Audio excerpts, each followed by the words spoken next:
এখানে একটা বৈষম্য আমরা করেছি, এই জন্য মাপ চাই।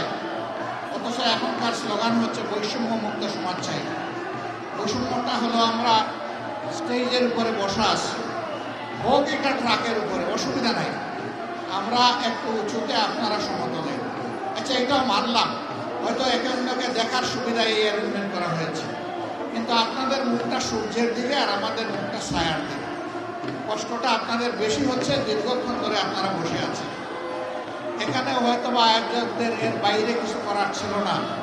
এই অনিচ্ছাকৃত যে বৈষম্য, আশা করি আল্লাহ তাআলা আমাদের ক্ষমা করবেন, আপনারাও ক্ষমা করে দেবেন।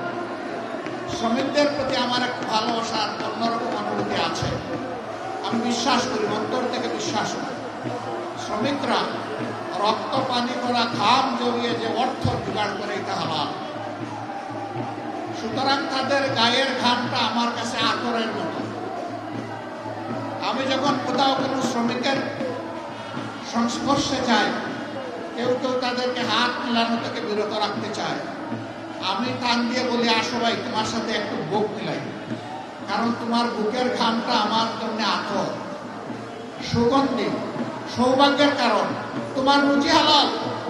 আল্লাহর হাবিব বলেছেন, ওই সমস্ত গরিব দুঃখী মেহনতি মানুষ সচ্ছল মানুষদের চাইতে 500 বছর আগে আল্লাহর জান্নাতে প্রবেশ করবে। আমি কেন তাদেরকে সম্মান করব না, কেন শ্রদ্ধা করব না, কেন ভালোবাসবো না? অবশ্যই আমাদেরকে ভালোবাসতে হবে।